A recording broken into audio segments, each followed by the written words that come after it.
Start of the day, start of the day. It is here, start of the day. Start of the day, start of the day. It is here, start of the day. Start of the day, start of the day. It is here, start of the day. Start of the day, start of the day.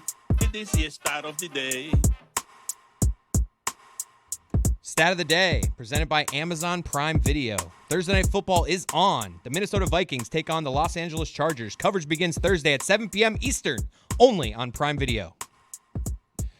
We have how we're going to do this week, Dan, is we have competing stats of the day. I'm going to give a stat. What just happened to you there? Explain to me everything that just happened there, where you pointed to me and then started talking and then just ran and tripped over tripped over your feet. Trying to set up what we're doing today, Dan.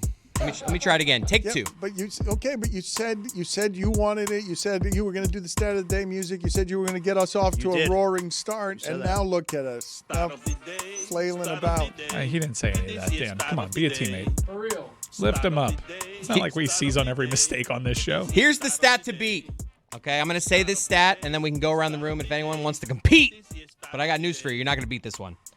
On Sunday, the Chiefs had 30 first downs. Also on Sunday, in the same game, the Raiders ran 30 plays.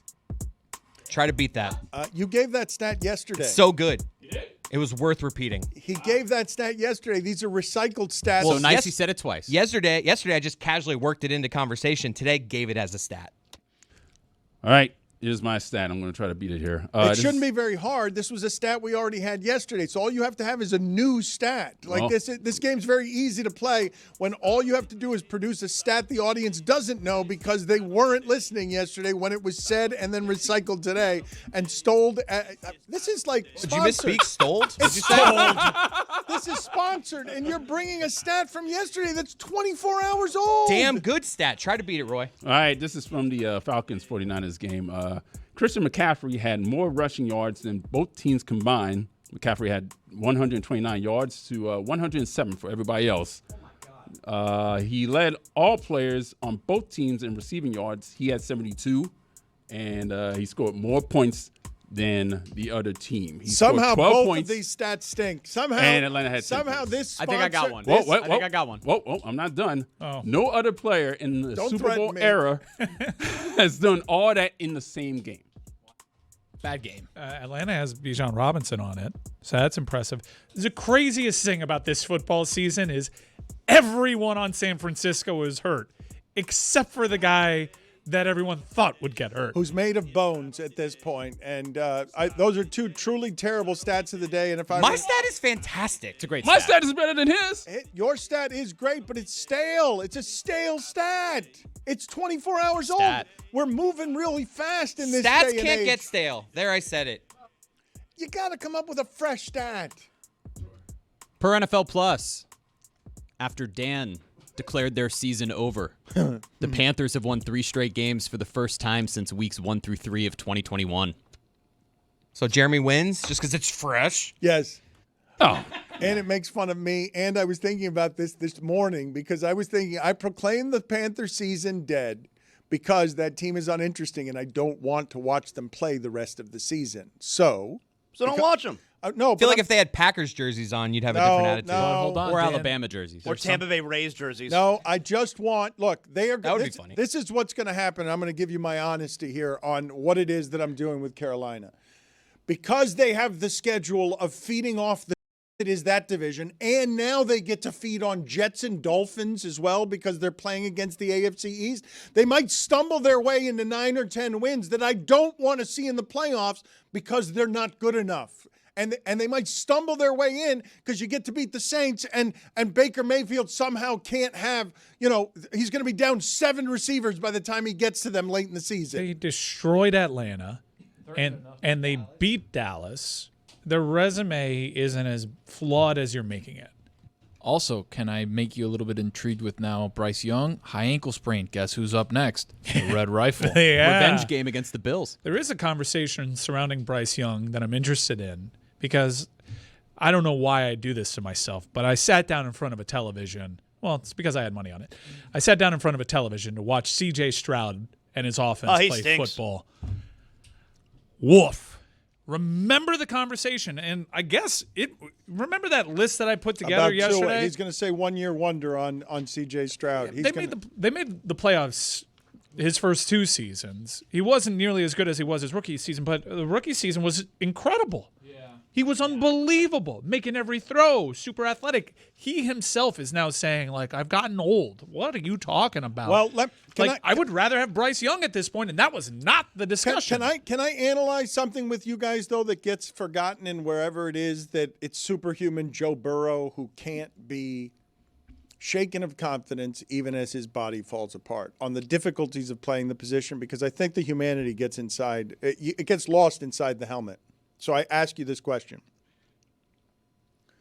David Carr is the single best college quarterback I have ever seen, Fresno State with Pat Hill. And then he gets to the Houston Texans and gets sacked so much that they run him right out of the league because you cannot be sacked 55 times in that league and keep your confidence. You have to have confidence in that pocket. It's a terrifying place. It's violent and scary, and you can get hurt. C.J. Stroud was protected for many seasons, but that franchise can wreck a quarterback. And when I do the quarterback analysis, so much goes into this. I want to explore this with you guys because I think it's fascinating.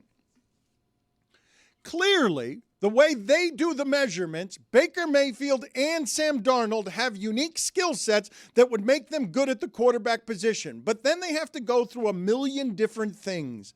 That means burning up the Browns organization to the ground or failing in New York where it hurts to fail, learning whatever they had to learn. The measurement was right on what they are physically.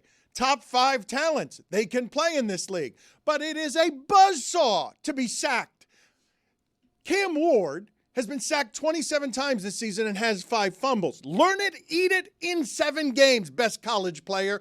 Your team is terrible, and you're going to be terrible too. Learn it fast, get ruined, or get better. Do it fast. Do it faster than ever. I'm a huge Jackass and Cam Ward fan, right? I love Cam Ward. I think it's really interesting that everyone who watches tape says this guy is going to be good. Surround him by the right talent. He's off to a worse start than Will Levis was. And if you watch these games, and I watch every single but snap. His team is worse than what Will Levis was given. Yeah, and certainly the coaching staff. I mean, it's and Vrabel matters. And Vrabel matters. Vrabel does matter. But Cam Ward needs to do a better job of helping his team out. And it's not be number 1 pick great. All right, I think when we apply proper context, we know how difficult that position is under the circumstances that he's playing it. But be better than Will Levis is a low mark to clear, and he's got to do that. And C.J. Stroud, same thing. I'm not going to say for 3 years pressure up the middle. You know what? Deal with the pressure up the middle. That's the fact of you playing football now for this franchise. Do better, or they'll find somebody else. It's not just pressure up the middle. They know exactly what they're doing on defense to neuter C.J. Stroud, and he doesn't have an answer. Well, how much money did you have on this game last night? No, I had the Seahawks. Jackass, meet Jack. Yeah, I mean, I'm not stinks. surprised Cam Ward's struggling. He didn't even have as good of a fall camp as Carson Beck. And that guy just threw 4 picks in a college football game. Jack Shit is the name tag that Jeremy is presently wearing. It's just like why the excuses that were present that I have made more excuses for C.J. Stroud over the course of his career than I've waxed poetic about him, and there was plenty of poetic waxing. Thin line between excuses and explanations, and when I'm telling you that these jobs are hard, the jobs are hard for a number of different reasons, including when C.J. Stroud is failing, he cannot publicly say to anyone if he thinks it's a reason other than him. He can't say it's organizational. He can't say it's the coach. He can't say anything publicly. This is what swallows Tua right now. If indeed C.J. Stroud is a 1-year wonder, what happened last night is informative to me. To me, it's informative. You know the Detroit Lions are one of the best teams in the league, and you know that Baker Mayfield has a lot, but you can't keep losing receivers and keep beating the best teams on the road. He already beat Sam Darnold. We know Seattle's good. If they're healthy, they're good. They've got a great receiver. They've got big plays. They'll beat just about anyone because Sam Darnold is an NFL quarterback who took all of this learning to show everyone he's a top 5 pick, physically.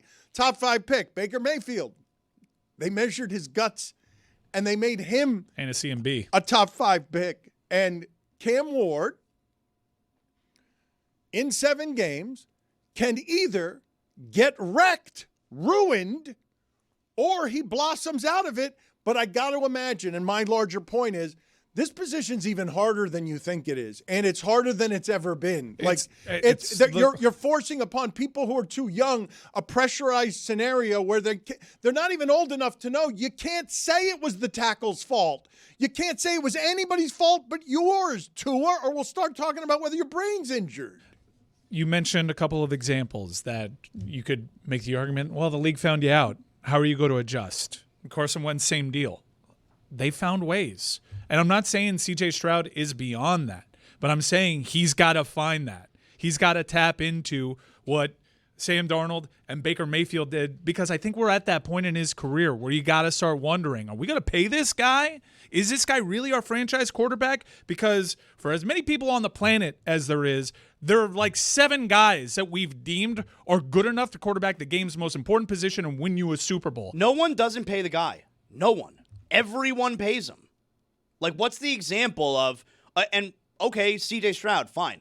What's the example of the guy where it's like, yeah, you know, Baker Mayfield. Here's the thing with Sam Darnold. That's a good example, except they didn't expect Sam Darnold to be anything, and they had already drafted someone at number 10. Sam Darnold had the esteemed honor of not being the guy they pay twice because he had a career year in Minnesota. He seemed like he figured it out. And Minnesota was like, "We're going to let you go." Well, they would have paid him if they didn't draft McCarthy the year before. You can have him sit. You can have him sit for a couple years. McCarthy was injured for an entire season. You forget real quick about that hope. They won. Nobody won does 14 that games with Sam Darnold. Sitting the quarterbacks. No one does that anymore. Okay, but what if you buck the trend and start doing it again, right? Because now you're looking at Cam Ward, Bryce Young, C.J. Stroud, like all the. You look at Kyler Murray's been in the league for 6 years, and you're like, is he even good? We don't know. He was really good his rookie year, and then they had answers for him, and he doesn't seem to have an answer back. We know the way this league goes now. Like, the only way that you wind up winning, there's 2 ways with your quarterback. Either he's an all-time Hall of Fame level talent, who of course you pay a ton of money to, or he's a quarterback who is far outplaying his rookie contract. There's no in the middle. Got a lot of in the middle guys, all right? Tua, Trevor Lawrence, Kyler Murray, a lot of in the middle guys. You only win 2 ways. Hall of Fame caliber, making a ton of money. Rookie contract, outperforming his contract. It's why I don't want to see the rules changed, because I think defense and defensive minds in that league are at an all-time high right now. And if you give a defensive coach an offseason of obsessing over to take away what you're good at, you need to be good enough to take what the defense gives you. It's literally Tom Brady's greatest achievement, in that he recognizes what defenses are going to take away, and he will play to win the game. He is at no point in Tom Brady's career was he the best and most talented at anything except for that trait. And guys like C.J. Stroud need to figure that out. And the quarterback sneak. And the point to C.J. Stroud, too, like, we have some of the smartest football minds on the planet. Has anybody figured out what the situation is with C.J. Stroud? Is everybody just like, oh, he just kind of stinks right now? Laramie Tunsil matters. They traded him before the season. We forget that. Never mind pressure up the middle. Also, Delk was important for them. Like, they used to have 2 wide receivers. It wasn't just Nico Collins. They had 2 wide receivers. Look, there are a lot of reasons all this stuff happens. All I'm saying to you, as we obsess over the quarterback position, last night, the quarterbacks who were playing, we have now reinvented Goff through system and talent and precision there. Like, I keep coming back to precision for this reason, okay? The Chiefs' season was saved because against the Lions, who we all know to be good, when they were down 10-6, they scored at the end of the first half to take the lead. They scored at the kickoff of the second half to take the lead. And look at what happens to change the season there. While the Dolphins come out 17-6, they score a field goal to end the first half, and they come back first play, pick 6, your season's over. Right there. Like, in terms of precision, what I'm talking about, the little tiny things that are the reason that football games get won, and there are winning organizations. Last night, you've got one quarterback in Detroit we all expect to see in the playoffs. Don't totally trust that he won't be the reason they lose in the playoffs, because 4 interceptions get thrown. Don't totally trust it. You got Baker Mayfield, who's out there with a crew of receivers that Rob Gronkowski, if you gave him a lot of practice, still wouldn't get it right. Mika Egbegboo. He's running around, shouldn't probably even been playing last night. Should not have been playing. God knows how much they shot him up with to get him out there with Baker Mayfield. 50 yards, because that guy on one leg will get you 50 yards. You got receivers running into one another in routes. And, yeah, Baker was off, no doubt. And credit to Detroit's defense. I'm not sure there was a team in the sport that beats Detroit last night. They were awesome. That was awesome. It's not often where you're watching a football game with a talented quarterback and a talented team, and you're like, man, it looks hard. Kelvin right never now. played for the Dolphins. I forgot that. Yeah, Baker was missing high, but also we don't know that if it's his normal complement of healthy receivers, if those balls are on target, if there's something that these wide receivers are doing. He just beat Darnold in Seattle with a slugfest when he had some of his talent out there. Because, look, we've seen enough so far to know that even Mahomes can be slowed in a way that makes me sound stupid if for 18 weeks he doesn't have his primary weapons. To me, the miracle has been that Baker Mayfield has stayed relevant without the weapons. To me, the lack of weapons sinks everybody. Like, what I just saw this weekend, look, man, what Philadelphia pulled out of its bag with Jalen Hurts, oh, you're going to dare me to throw deep? All right, I'll do it to you that way. And I'll have the best game you've seen as a pro because A.J. Brown and Saquon keep getting mad at me because they want the ball. They want the ball. They want the ball. And I'm like, no, I'd rather just win 20 of 21 and tush push and learn all the things that need to be learned so I could be the Alabama quarterback whose career isn't what Tua's is about to be because he gets swallowed whole by the organization. Jalen Hurts, what he did to Minnesota. Like when you talk about the fight in the trenches where Brian Flores is inventing things to try and stop the tush push, Vikings in the red zone, 5 field goals, okay? And Wentz kills them with the pick you can't throw. Just kills them with a pick six that in a game of precision, Wentz kills them and then kills himself to try and get back in the game. Defense is great. Slowing Philadelphia. Daring Jalen Hurts to throw deep. Okay, here you go. We can do that too. We'll do that on the road. We'll save our season because A.J. Brown's better than your corner. And I saw your corner in a game this year have the best game I've ever seen a defensive player have when Rodgers is getting whatever it was, 2 pick sixes and a fumble caused. And here's my best player against your best player. I'll use A.J. Brown when I need him. That's some at the top of the league where, like, when you see how organizations are run, I can't believe what I'm watching on Sundays, the way these coaches are behaving on 4th down. Vrabel bent over sick on the sideline because it hurt him, up 17-13. Instead of kicking a field goal on 4th and 2 inside the 10, he was going to go for it. He had to, but it looked like he was going to throw up. Because we used to always kick a field goal in that spot to make it a field goal lead. And he's like, no, I want Cam Ward back here. I'll go for it. These coaches are crazy now on 4th and short. And it's the mathematically prudent thing to do because why wouldn't I throw deep to A.J. Brown? I've got that in my bag. 4th and short. Here's a 60-yarder. I rarely use throwing to A.J. Brown deep. That team has dominated the sport for the last 24 weeks. And what they just did to Minnesota is like tear their soul out. And the weird thing is, like, they want to play this, like, control the line of scrimmage game. They want to play complementary football, run the ball 46 times, play great defense. But then they have these moments where you look at them against the Rams, they were down 26-7, come back, Jalen Hurts looks like the MVP. And then this game against Minnesota where he looks, again, like one of the best quarterbacks in the league. You're like, why don't you just do that all the time? Like, why are you guys trying to play this football brand that doesn't make sense? It's interesting to watch the ego check at the door when the quarterback can always play like that. And you're like, why aren't you guys always doing that? And it's what A.J. Brown's complaining about. He's like, guys, hello. Guys, I used to do this in Tennessee. Look what they've become since I became, this guy who you can always throw the ball to who's always open. It's a funny thing, is it not? Like, we were introduced by Vrabel to A.J. Brown and the idea that Tennessee can play explosive football, and we'll fool another franchise into thinking Tannehill's the answer for 6 years. The Eagles sometimes, in a way, remind me of the Big Three era Heat, in that they would always try to win by playing defense and win like 85-82, and it was like, you have LeBron James, Dwayne Wade, and Chris Bosh. Why don't you just go score 120 and play with pace? And whenever they felt like it, they could. But for whatever reason, they decided, like, no, we want to be a defensive-oriented team. We want to hold possession of the ball like the Eagles. It made no sense then, and it doesn't make any sense with these guys. Sirianni is holding them back. They should have won 24 of the last 20. Now you're getting to the root of it. The Now we're anchor talking. meathead is holding them back. He's confining A.J. Brown. They should be slaughtering everyone instead of leading the league in 3 and outs because they insist on tush-pushing their way to victory. I'll tell you, it's going to be cool when they stack the defenders. It's a great idea by you, by the way. That's going to be Great idea by you. a pivotal moment. I have 2 things that I have not gotten to today that I'm at least a little bit ashamed of. The basketball season starts today, and also because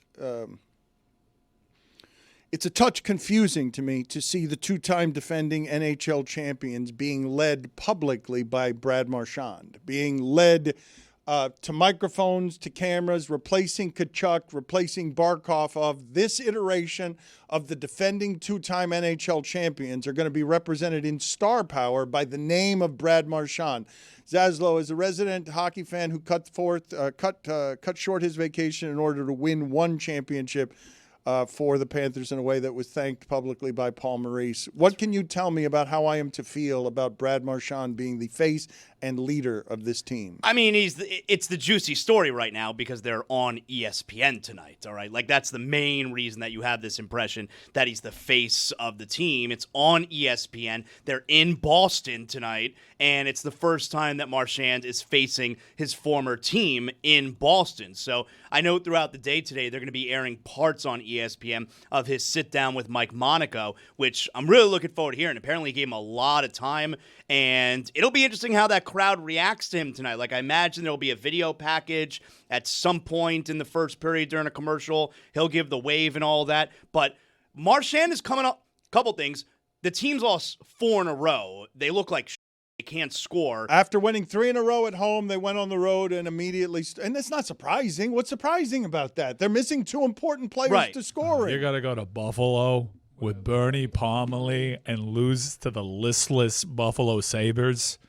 And Marchand is also coming off a game where he clearly has decided, okay, we need to kickstart something. He fought that Dahlin, and then he ripped up his helmet and the straps. It was very, very cool. That's as pissed as I've seen Brad Marchand. So he's in that sweater that I love watching him wear so much. He's in like a mood going into tonight's game. So it'll be interesting if he's picking fights and pulling his Marchand tricks against the Bruins this evening. I don't know how Cowboy Mike Ryan gets away with any of this. By admitting that I'm wrong? I was wrong about the whole Brad Marchand thing. He's our rat.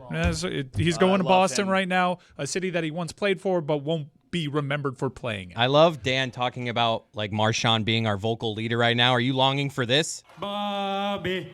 That guy never said anything. I miss him. So it is curious that Brad Marchand is a huge star in the sport, and naturally I understand why that's where the media goes. I'm not so sure. Maybe Roy can speak to it with more authority on this. You're around the team more.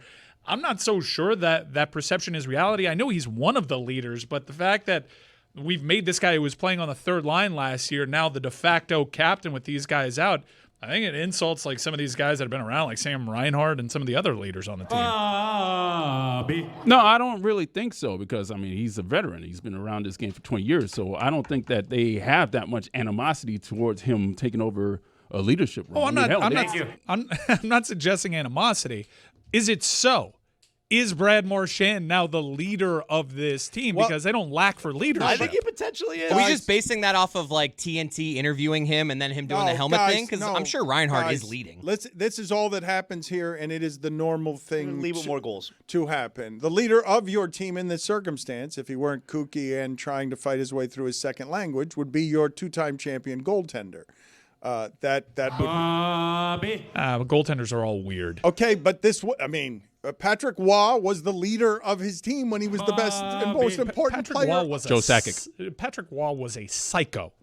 You used to talk to the goalposts. Yeah, you don't want that guy leading your team. Like, look, Aaron Ekblad is probably yes. Maybe it takes a village with Florida, especially with those 2 guys out. But Marchand's the star tonight. They're in Boston for the first time. Like, that's really what it boils down to. He's the star tonight. I saw a commercial during Monday Night Football hyping up his return to Boston and his sit-down interview. So cool. A Florida Panther. Yep. What I'm saying is the national perception may not even be that far off the truth, but it doesn't appear to be the truth. But they've decided it's Brad Marchand and it's his team now.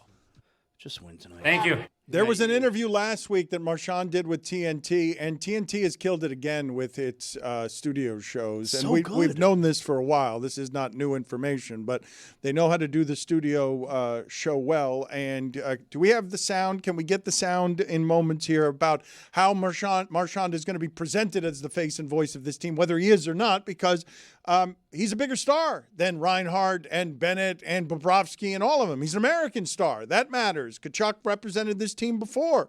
That's not irrelevant. Barkov might be the best player. Not a great public speaker.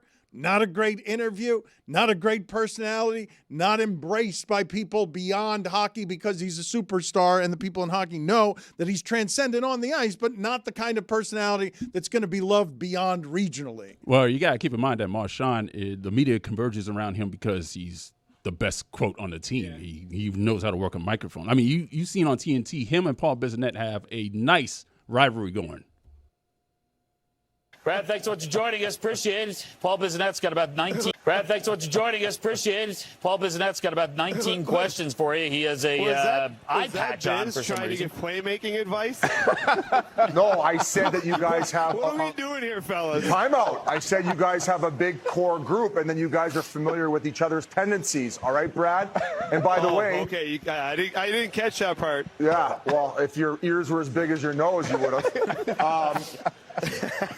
First of all, congratulations on your 6-year deal. I'm no rocket Scientologist here, but that would bring you to 43. Like, you're going to still be playing in 6 years, Brad? Well, the two choices I have are to keep playing, or I got to come sit and listen to you every day. So I want to keep doing this so that my ears don't take a beating. We got a new guy on staff, Diener, and I wrote down the question he had. He goes, how does a 37-year-old who's so slow get so many breakaways? Can't really hear what you're saying, Biz, because I got my 2 cup rings plugged in my ears. Beautiful. Perfect. Well played. Drop the mic. You can't do better. You can't do better than an eye patch there in terms of visually. There's just nothing I can put in there that's funny visually, funnier than the eye patch. Also, I like the point guard. I don't know who the guy is who's the host of the TNT. Liam McHugh. Okay, I feel like he got very nervous there for a second. He's like, all right, mic drop, guys. Okay. All right, relax. Hockey's come a long way with its interviews. Yeah, I mean, the eye patch is just what you wear if you're a rocket Scientologist. The hockey player is a notoriously bad quote. You're not wrong when you say Marchand dominates microphones. Tonight, basketball returns, and it does better. Thank you. With the soap operas than any of the other sports. We just read you. Everyone's eating up those details on Westbrook and LeBron. But I'm genuinely curious from the group here. Because LeBron James has spent 20 years as this generation's most dominant American athlete, but he's always paled and failed in chasing the ghost of Michael Jordan and Round Ball Rocks and NBC from a different time. Michael Jordan's return with Mike Tirico tonight as voice and face lording over the sport still from on high. Are you guys expecting anything from that? Because if Last Dance brought us together during the pandemic, Michael Jordan coming out from hiding to play the role of Tom Brady, my guess is this is going to hit nostalgia across generations, is it not? I'm super excited. Like, they haven't had NBA and NBC, I think, since 2002. I grew up with NBA and NBC. I am excited for this broadcast tonight. I don't know how good Michael Jordan's going to be over the long haul, but look, they've been able to prepare him for tonight for a long time. Like, tonight he'll probably be good. Hit it, Chris! Yeah. I'm into the hoops basketball tonight. The ball I'm fired up. Dunk it! Yeah! Basketball, give me the ball because I'm gonna dunk it. Yeah! Basketball. Shut up, Jack. NBC was incredible at covering the NBA, and I'm nostalgic, and I'm hopeful they can just microwave it back up, and I'm super into Michael Jordan being there. I follow the sport that Michael Jordan actually is an active part of, and I happen to like his interviews in NASCAR because he has a real passion for it. I imagine people are aware of his deficiencies. They're going to produce this thing. You know who else has deficiencies when it comes to public speaking and being charismatic? Nick Saban, and the guy's a goddamn best on television right now. This is how I celebrate Peacocktober. Dan, I was going back into some of the archives of NBC and the NBA, and I think they need to bring back the monologue. The monologue is a missing place. That made it feel so much bigger. The Bob Costas monologue? Any monologue. Yes. Give me a monologue, okay? Set the table for me. Set the scene. Make it feel big. This is big, and I need it to match with the monologue. They wouldn't do that, would they? They wouldn't bring Costas out of retirement just to do like one essay to lead them. What about Marv? If Tirico's in charge. Aren't they bringing back like an AI-generated voice to make it feel even more nostalgic? Yes, the guy who intros the actual broadcast. They got it right. The framing, the AI, the old school round ball rock. Like, just bring back the 90s graphic package. Exactly. I'm good with it. Yes, recreate that, please. Okay, but let's talk for a second here as we talked about TNT and the studio show and what producing and broadcasting requires. To have the correct touch, okay, on NBC Returns to Basketball, you're basically reaching for a whole lot of 40 and 45 and 50-year-olds who want to tap back in to when Michael Jordan and Ahmad Rashad were friends. Like, it's what's happening with me. And it hurts me to say I am now one of those 40-year-olds that is looking to tap back into the sport.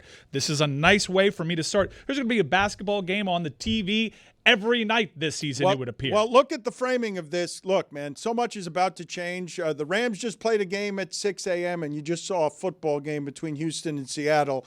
They're like going to bounce against time zones here to just hit you with as much action as you can, as the streaming services are all in the fight for this stuff. But NBC returning to this fight, they have to hit the note of bring dad and grandpa from a previous generation.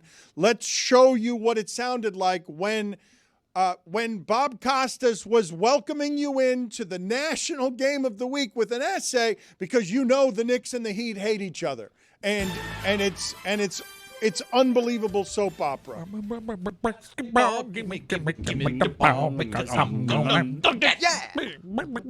I think this has. Yeah. Are you playing the bass, Mike?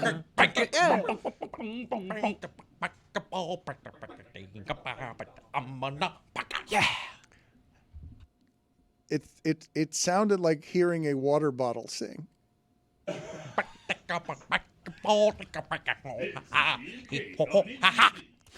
It's fun to do, though, right? Good hoops tonight, by the way, boys. We're getting away from the whole point. Okay, so yes, thank you for that. Jimmy Butler has some quotes saying there's I don't know if we're tired. Are we tired? That's my gimmick. Sorry. Are we tired of the Jimmy Butler stuff? He has told the San Francisco Chronicle, quote, all that noise, all that chaos paid off in a major way. I'm lucky to be part of this phenomenal organization. Everywhere starts off great, but then you know someone has to be the bad guy, and it gets to be me. I've always the one doing something unbearable all of a sudden, but that's okay. I get to play in this wonderful league with amazing teammates, but being here, they've only got one goal: to keep hanging those things up on the wall. Ain't no hidden agendas. That's bull. What? He's being super truthful. I'm always the one that's making it unbearable. Yeah. No, but what hidden agenda had the Miami Heat had? There's one agenda: win, play basketball, win. Where's the hidden agenda from the Miami Heat? That's why it's bull. What's he talking about? Man, Jimmy Butler.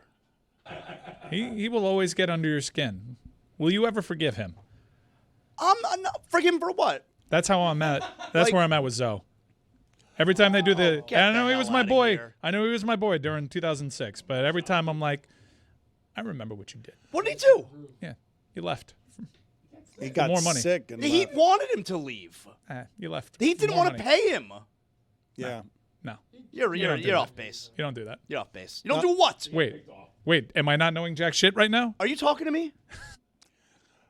Tony, when you say that the basketball is good tonight, if you want to enjoy a night of nostalgic basketball, it's the old timers tonight. Like, they're giving you the star power with a little Luka, but it's Kevin Durant out there, it's Steph Curry, it's LeBron James. It's the 40-year-old league debut. Like, they're not giving it to Anthony Edwards tonight. They're not giving it to any of the New York Knicks. They're giving it to the people who have run the league for the last 20 years. I looked at these rosters, Tony. Clint Capella still out there doing it. A lot of old faces in new places. Chris, hit it! Oh, my God. Are you kidding me? Hit it now! Dano, old faces, new places. We love doing this during the NFL season, right when the NFL starts. Now the NBA starts, Dano. We've got old faces in brand new places. Love this game. We're going to start tonight. He's on one of these 4 teams. Maybe you that are say playing the tonight. team, and then we guess the player. All right, go ahead. Do No, your that's way. crazy. That Well, would never what? work. So first of all, who do we have playing tonight? Set it up for We've the got audience. Rockets You've got- versus Thunder in the first game on Peacock. And then you got the NBC. Lakers. And then we got Lakers Warriors after that in the nightcap. What team does Marcus Smart play for? Ooh. Marcus Smart. Washington. Again, one of the 4 teams playing tonight. The Rockets. Ooh, why would they do that? Zaslow, why did you do what you did after we just covered which teams we were talking about? Because I was confident that he played for Washington. Right, okay. I probably Houston. He's an LA Laker. No. That's an old face in a new place. No. Why would they do that? He was the heart and soul of the champion Celtics before they became champions. And I was happy every time Right he there had the on the basketball door. in his What's the hand. next one? Always wanted him to shoot with Next the game one. on the line. Somebody from local. Where does Kevin Love play this year? He's a Laker. Yeah, Utah. Yeah, well, that's... He's a Utah Jazz. No. Jazzlo. Jaslow. that's He's not in a- Utah? That's not a team that's playing tonight. See, that's No, why but I I- guess Washington. But I You didn't see? say that tonight. Okay. I said that for the first Can one. I ask you a not the question? second one. Why is Kevin Love still doing this? Love the game. Love. In Utah? Yeah, they're paying money, right? You can't love the We game. need car that washes much. there. Good point by him. All right, we'll probably through a quick one. John Collins. Where's John Collins? Friend of the show. He is? Yeah, Local, friend of the show. local guy, Yeah. right? He's not a friend of He's a Clipper, Dano. Aspiration. Definitely not a friend of the show if he's a Clipper. They're not playing tonight. Oh, you're hung up on that. Can you believe it, folks? We're already halfway through the football season. For many, it's been a frustrating football season, especially those who are fans of the pro team down here. But for others, you have that away trip that was really special. You celebrated, you commiserated, and hopefully you did it all with Miller Lite. That's right, because Miller time makes football time a special time. Game days, they just hit different with a Miller Lite in your hand. From jaw-dropping touchdowns to fantasy heartbreaks, it's the beer that is there for every moment. 50 years of great taste, simple ingredients, and that iconic golden color you can spot from across the room. And here's the kicker, folks.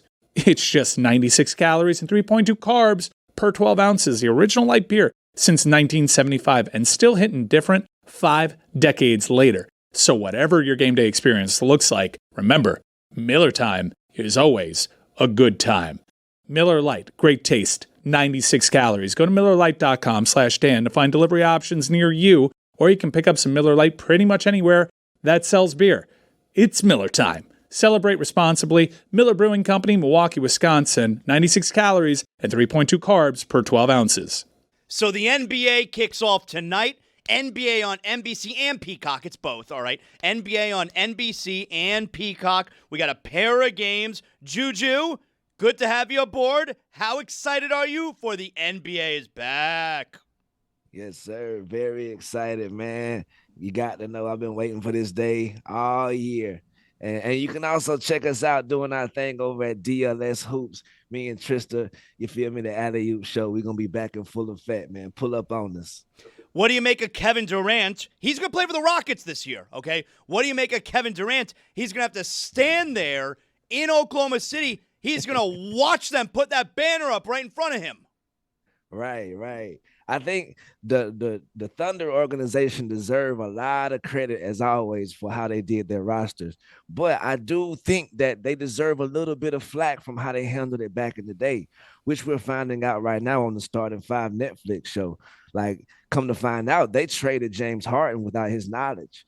They broke up the situation before it was time. So as much credit as they need for this era right here, I still think they get a little bit of slack for how they handled the old days. Drew, I think Starting Five and Netflix drops at a perfect time right before the NBA season to get you fired up. So my wife, Jenny, watches the NBA on tape delay. Right? You remember how back in the day the games used to be on tape delay? She watches the entire season on tape delay. So she'll watch Starting Five and be like, wow, Knicks and Pacers series, that was crazy, huh? I'm like, yeah, baby, did you see the shot?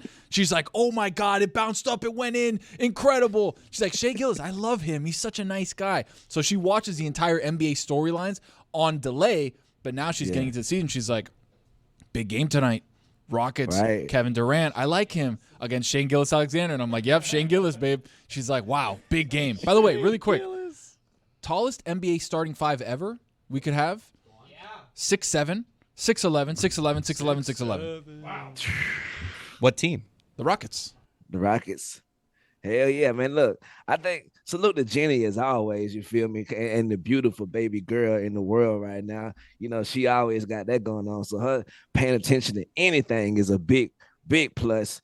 But yeah, I think Shane Gilgeous-Alexander, I think that watching that Netflix show, he came out smelling like roses on that because like his personality was able to shine and you can see his mentality. He's just an overall good guy, and I love watching him on that show. Juju, with the NBA getting going tonight, what will happen in the NBA this season?